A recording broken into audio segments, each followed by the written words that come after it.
Jimmy Kimmel may be off the air, but the fallout from his suspension is growing and growing. Kimmel was spotted in Los Angeles for the first time since his show went dark. And there are protesters that gathered outside the lot of ABC's parent company, Disney, demanding that Kimmel be brought back. They're saying his suspension is an attack on free speech, even as we learn more about the financial implications of Kimmel's comments. The Wall Street Journal reporting on Disney's decision, saying that advertisers and affiliates soon called the network expressing concern about Kimmel's show. According to Nielsen ratings, Jimmy Kimmel Live had been on a steady decline for years.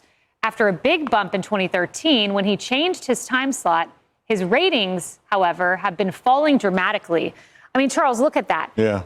This is a business, and you see that it's just a steady decline year over year over year. And yet people are dumbfounded.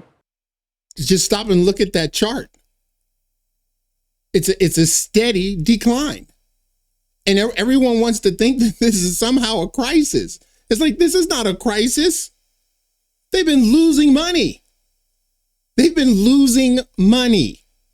Look, since 2013, they've been losing money. They've been looking for an out. What, you think the advertisers don't know this? You think the affiliates or the networks, that you think ABC hasn't seen that chart? Of course they have. They know exactly what's happening. It's actually worse than this. It's actually worse. And I'm telling you, I hate to toot my own horn, but beep, beep. That's what I told you about this. Yeah, you don't have to be a financial analyst to say that that's bad, right? Right. So, I mean, and here's the thing, and there's a group of people who actually say, hey, this was the perfect opportunity for Disney to make a move they probably wanted to make anyway, looking at this chart. Ultimately, it's a business, right? And let's not forget, this is Disney. Disney stock, folks, was $197 a share in March of 2021. When they embraced the whole woke thing, and now it's $122 a share. Think about that for a moment. This is 4 years later. We started today with the stock market at an all-time high. A company that was supposed to be invincible. They had the amusement parks. They have the movies. They have TV. It was supposed to be one of the most invincible blue chip names out there. A can't-miss stock. A can't-miss company. No one could beat them. And here they are. The stock is down dramatically as the rest of the market has soared. And again, that's the lingering fallout from getting involved or, being on the wrong side of these things. So they've learned a pretty valuable, expensive lesson already, their shareholders. Those phone calls from advertisers, those phone calls from affiliates, it didn't take much to nudge them in this direction. That's what I said. There's another dynamic. See, everyone is looking at this in a vacuum. Like somehow it's between, Brandon Carr, the FCC, Donald Trump, and Jimmy Kimmel. It's a real crisis. No, it's not. That's not the problem. The real problem is, what does Jimmy Kimmel do? What does he do? What's his shtick?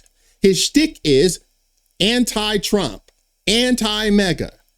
He only plays to the Democrats. Now, do any of you remember this headline from the New York Times? Look at this. The Democratic Party faces a voter registration crisis. The party is bleeding support beyond the ballot box, a new analysis shows. So get this. Jimmy Kimmel is playing to an audience that's been shrinking. People are losing. They're leaving the Democrats. The party has been losing in every demographic. James Carville was yelling please stop. Because they were like, hey, we don't want white guys in our They didn't want white guys in their party.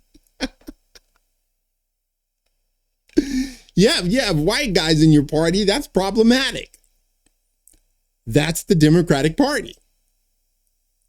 Not to mention all of the other, woke ideology crap they embrace. So yeah, look at that headline. It mirrors what's happening to Jimmy Kimmel's viewership. Yeah, you have a dwindling viewership because the party that you're playing to, it would have made more business sense to actually play up the mega group. Donald Trump. Why? Well, because it's been growing. In leaps and bounds, the GOP has been growing. It's busting out of the seams.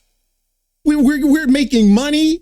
It's like that would have been a better business decision. Let me ask you something. Here, just take a look at this. Take a look at this chart, and you tell me if that was in the reverse, if that was on a steady incline, you think they would get rid of that show? Of course not.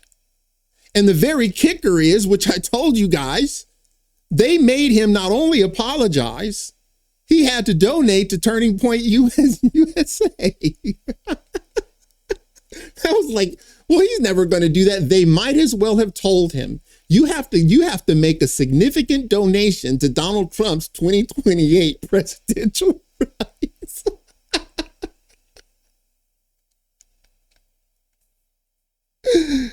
He's never going to do that. They've just wanted him out. He's been an albatross around their neck. He wanted him out. I knew it. I'm sorry. I hate to, toot my own horn, but I'm telling you, beep, beep, baby. It was so obvious. Everyone wants to think that this is somehow, Brandon Carr, the FCC. No, it's not. If they were making money, those affiliates and Brandon Carr would have sat down and worked it out. If they were making money, they would have sat down and worked it out. They've been doing that for years.